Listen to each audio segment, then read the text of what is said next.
के सामने? रात को खान साहब से मिलकर आया हूँ। खान साहब से जी बिल्कुल, रात को मिले हैं? यार उससे साइन भी करवाए मैंने। ये साइन भी करवाए हैं? तो हमने कहा था हाँ साहब हमें इजाजत दो, हमने अगर इन्होंने ऐसी वैसी हरकत की इस बार तो हमें इजाजत दो, हमने जिले शाह का भी बदला लेंगे इन लोगों से।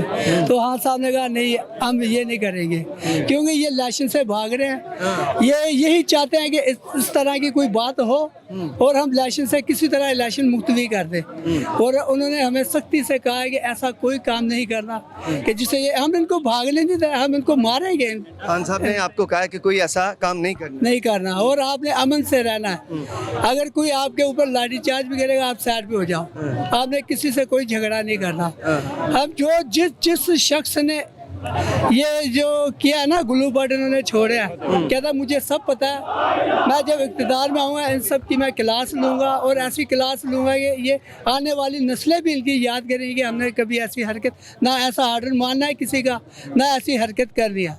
ठीक है, आप कितने हजरात जो है खान साहब को मिलने के लिए गए थे? तकरीबन कोई 15 से 20 लड़के थे हमारे। और ये वो और आपने अपनी ये कमीज पेश की, किस पर मैंने सिग्नेचर? पेश नहीं की, उन्होंने होता आवाज दी। अच्छा, उन्होंने कहा इधर आए आप सब, और उन्होंने मार्गल पकड़ा और सबको जो है ना वो सबको साइन? जी कर दिया। लेकिन आप खुश हैं? मैं खुश तो ये बहुत खुश हूँ। आपको पता है कि कितनी खुशी होती है जब एक लीडर एक आम आदमी जैसा मिले और भाइयों की तरह मिले। ये लोग कहते हैं उनको तकब्बुर पड़ा है जी, वो ये है वो है। यकीन करेंगे कि इतना अच्छा हलाक, इतनी आप अभी सोशल मीडिया में शायद आ जाए हमारी ये जो बातें हुई हैं, तो आप खुद ही सुन लीजिएगा कि हमने कैसे उन्होंने हमारे साथ बात की। आधा पौना घंटा हमारी उनसे बात हुई है। बिल्कुल ठीक है, शुक्रिया जी।